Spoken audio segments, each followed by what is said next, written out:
Hello everyone, welcome back to MP Coding. Let's start the next video in our Linux device driver development series for the Raspberry Pi. In the last video, we built a basic character device driver and set up udev to automatically create the device node in user space. If you haven't watched that video yet, I recommend checking it out first because this one builds directly on top of that example. In that previous driver, we didn't implement any file operations. So today, we're going to dive into them. We'll look at how the open, release, read, and write operations work, and how to use copy to user and copy from user. We'll also take a closer look at storing data using the file's private data field. All right, let's get started. I'm going to take the previous example folder, my first cdev, copy it, and paste it here inside our LDD folder. Then I'll rename the new folder to 07_file cdevfops. Okay, let's open the project. I'm not going to rename the my_cdevc file, so open that file now. This is our previous implementation of the character device, and as you can see, we didn't implement any file operations yet. We only provided an empty file operation structure. If you look at the file_operation structure, every entry is a function pointer: read, write, open, release, and so on. Let's start by adding the open and release functions. Copy the open function pointer line from the file operation structure and paste it at the top of the source file. Do the same for the release function pointer. I'll name the open function my_open and the release function my_release. Both of these should be declared as static functions, so add the static keyword. For the parameters, the inode pointer will be named pinode and the file pointer will be named pfile. Both functions return an integer, so for now, we'll simply return 0 to indicate success. Now let's pass these functions into the file operation structure. Set the .open field to my_open and the .release field to my_release. All right, now let's update these functions. Inside the open function, I'll add a print statement so we can see when it gets called. I'm printing the message my_open called, and in the same line, I'm also printing the major and minor numbers of our device. To get major number, we have this function called iMinor, and it will take the inode pointer as the parameter and return the major value. So pass the pinode here. And we do the same with iMinor for the minor number. Next, I'm going to print a few useful fields from the file structure. We'll print the f_pos value, which shows the current file position.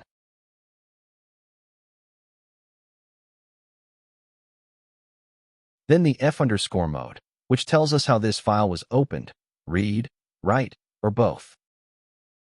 And finally, the f_flags, which contains the file open flags used by the application. Change these to print in hex values. I will show you what these means with different settings with the output. In the release function, I'll simply print my_release called, file is closed, so we can see when the file is actually released. Next, I'll create a small C program to exercise the open and close paths of our device. Name the file test1.c. At the top, include the standard headers we need: stdio.h, stdlibh, unistdh, and fcntl.h. Make a main function with argc and argv. Add return 0 first. We expect the device path to be passed as the first argument. If it's missing, print a short usage message and exit. I need the file to open an argument. Just return here. Here, declare two variables, int fd for the file descriptor and int ret for return values. We'll reuse those variables for each open and close test. To open the file, let's use open function and then pass input argument as the parameter. Here, I will give only read flag. If the return value is negative, it means an error occurred during the file opening. Let's print the error here. Failed to open. Then return the fd as the error. I'm adding the 0 here because I'm going to repeat this open and close sequence 3 more times using different flags. If the file opens successfully, we print file open message. Then we close the file. Use close function and pass the fd as the parameter. This will close the opened file. If the close operation fails, we print failed to close. Here return red as error code. If the close succeeds, we print file closed. After that, I'll copy this entire open and close block and paste it 3 more times. Each time, I'll change the open flags to different options. This way, I can show you how the driver behaves when the device is opened with different access modes. Here, change this to write-only flag. This changed to read and write flag. This changed to read-write flag with synchronous I/O flag. Now I will quickly change these print statement numbers to indicate the specific failure.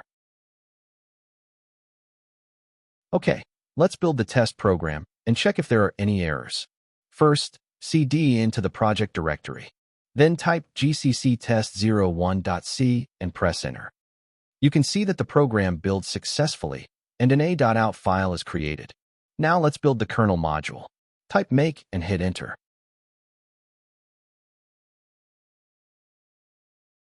Okay, the build was successful. Now let's insert the module. Before we do that, let's start monitoring the dmesg buffer in other terminal. Let me show you the dev directory. As you can see, there is no my_c dev0 device node yet. Insert the module, type the sudo insmod my_c dev ko, and press enter. Here in dmesg, you can see that the device has been added to the device list and to the dev directory. Now, if we look inside dev, the my_c dev0 node is present, and it has been created with major number 236. Now let's run the test program. Type /a.out and pass the device file /dev/-c dev0 as the argument. Permission denied. I forgot to use sudo, so let's run the command again with sudo. Now you can see that all the open and close operations ran correctly, without any errors. If we look at the dmesg output, you'll notice that the f_mode and f_flags values are different each time. That's because we used different flags when opening the device file. That's how we can see different open flags being passed from user space to kernel space. Now that we know how the open and close operations work, let's move on and look at the read and write file operations. First, remove the module. Type the sudo rm mod my_c dev and hit enter. And clear the terminals. Now, open the module file. Inside the file operation structure, let's copy the read and write function pointer definitions. Copy this 2 lines and paste them here in our module source file. Now declare both of these as static functions and name them my_read and my_write. And then add the parameter names: pfile, puser_buff, count, and poffset. Same apply to the write function also.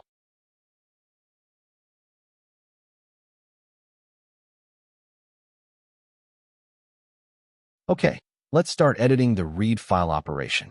First, we need a few size_t variables. I'll name them bytes to copy, not copied, and copied. These variables are needed for the copy to user operation. I'll explain what each of them is used for in a minute. To indicate that the read operation is being called, I'll add a print statement with the message read called. In the same message, I'll also print the requested read length and the current file offset. So here, I'm printing the count value, which is the number of bytes requested from user space, and offset value, which shows the current position in the file. What are we actually going to read from this driver? Right now, we don't have any global memory allocated to store data. So the first step is to create a memory space that can hold data coming from user space. To do that, I'll declare a global character buffer and name it dev_buffer. Since this buffer will be shared between read and write operations, I'll also declare a mutex to protect this shared memory. Static struct mutex dev_mutex. Next, I'll define the size of this buffer. For now, I'll keep it simple and set it to 64 bytes. Now let's allocate the memory for this buffer inside the init function. At the beginning of the init function, I'll call kmalloc. I'll pass the buffer size, and for the allocation flag, I'll use gfp_kernel. So here, kmalloc allocates kernel memory dynamically, similar to malloc in user space. The gfp_kernel flag means this allocation is done in normal kernel context, where the kernel is allowed to sleep if it needs to. This is the most common flag and is safe to use inside init functions and file operations like read and write. You can see that there are many other allocation flags as well, like atomic, no-wait, user, DMA, and so on. I'm not going to cover all of them here, but you can read about these flags in the kernel documentation, and also you'll find plenty of good resources online. Kmalloc returns a pointer to the allocated memory, so we store that pointer in our dev_buffer variable. If dev_buffer is null, that means the memory allocation failed. In that case, we'll print an error message saying failed to allocate device buffer and return the -no memory error code. Next, let's initialize the mutex. Call mutex_init and pass a reference to the dev_mutex structure. Here, clear the memory in dev_buffer. We'll use memset, set it to 0, and pass the buffer size, dev_buffer_size. So what we've done here is allocate a kernel buffer, initialize the mutex, and then clear the buffer. Let's continue with the read operation. At the very top of the function, I'll add a mutex check. We try to lock the mutex using mutex_lock_interruptible. Pass the dev_mutex reference. If the lock is interrupted by a signal, we immediately return -e restart sys, which tells the kernel to restart the system call if needed. Next, we calculate how many bytes we can safely copy to user space. First, we check whether the requested read size, plus the current file offset, goes beyond the length of our device buffer. If it does, we limit the number of bytes to copy to the remaining data in the buffer, which is the buffer length minus the offset. Otherwise, we simply use the requested count value. Now, print a message showing how many bytes will actually be copied during the read operation. Here, I'm logging the calculated bytes to copy value. Now let's copy the data to user space. We use copy to user function. We need to pass destination pointer, source pointer, and finally number of bytes to copy. First, we pass the destination pointer, which is the user space buffer, p_user_buffer. Then we pass the source pointer, which is our kernel buffer, dev_buffer, plus the current offset. Finally, we pass the number of bytes to copy, which is bytes to copy. This copy to user function returns the number of bytes that could not be copied. We store that value in the not copied variable. So now, the actual number of bytes copied is the requested number of bytes minus the number of bytes that were not copied. Next, we update the file offset by adding the number of bytes we actually copied. If there are any bytes that were not copied, let's print a warning message. This will tell us how many bytes were actually copied compared to how many we requested. Then, let's print how many bytes were copied and what the new file offset is after the read operation. Finally, unlock the mutex using mutex_unlock, passing dev_mutex reference. To finish the read operation, return the number of bytes that were successfully copied to user space. Now let's implement the write file operation. The write operation is very similar to the read operation, so I'll start by copying the same initial lines. We declare the same size_t variables, and we lock the mutex using mutex_lock_interruptible. If the lock is interrupted, we return -e restart sys. Next, we need to check whether there is enough space in our device buffer. First, if the current offset is greater than or equal to dev buffer size, that means the buffer is already full and there's no more space to write. In that case, we print a message saying no space left to write. Then unlock the mutex and return the -no space error code. If there is still space, we then check whether the number of bytes requested from user space is larger than the remaining space in the buffer. count greater than dev buffer size minus offset value. If it is, we limit the number of bytes to copy to whatever space is left, which is dev buff size minus the current offset. We also print how many bytes are still available to write.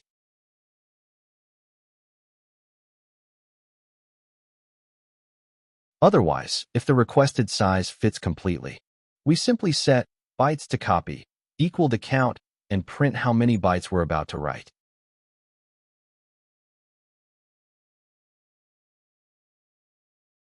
After that, we print a summary message showing the write request size, the current offset, and how many bytes will actually be copied.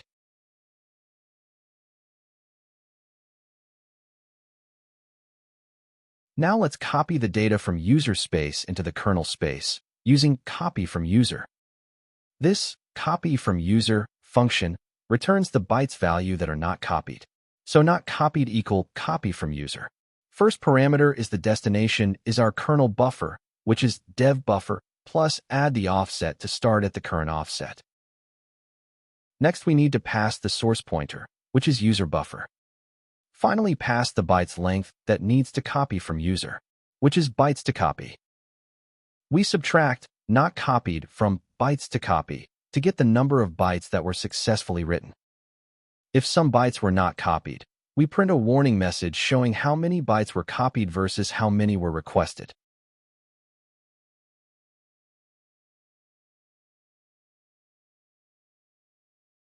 Then we update the file offset by adding the number of bytes copied. Offset value plus equal copied value. Finally, we print a message indicating that the write operation is complete, showing the copied byte count and the new offset. We unlock the mutex and return the number of bytes written. Now add these functions to the file operation structure. Set.read equal to my_read and .write equal to my_write. So, what we've done is add the new read and write file operations. We also introduced a device buffer to store data, and we set its size to 64 bytes. Here, this semicolon, no need for that. In the init function, we allocate memory for the device buffer and initialize the mutex. Alright, let's save the file and build the module. In the terminal, type make and hit enter. You can see that the module built successfully with no errors.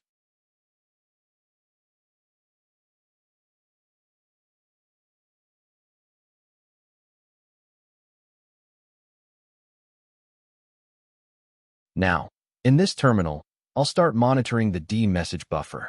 Let's load the module. Type sudo insmod my_cdev.ko, hit enter. As you can see, the module is loaded. Let's check the dev directory. Here, the my_cdev0 device node is registered, and it's using major number 236. If we check the system class my_class, we can see that it's also present. Now let's write some data to the device. Type echo hello world. Space pipe space sudo t/dev/my_cdev0 and hit enter. You can see that hello world is written into the device buffer. If we look at the dmesg output, first you'll see the file being opened, then a write operation of 12 bytes. That's because hello world is a 12-byte string, including the new line character added by echo. Write comes to here because only 12 bytes need to write from user space. After the write is complete, the file is closed. Now let's read from the device.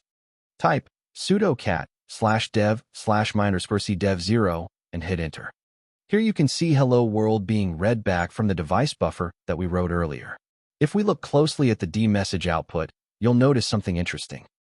First, the read operation reads 12 bytes. Then, it tries to read again, but this time it reads 0 bytes. This second read returning 0 tells the kernel that we've reached the end of the file, which is why the read operation stops. That's how we implement the open, release, read, and write file operations. That's it for today. In this video, we discussed how to implement a character device with the most common file operations. Today's video went a bit long, so the final part of this file, the private data example, will be explained in the next video, along with I/O control examples.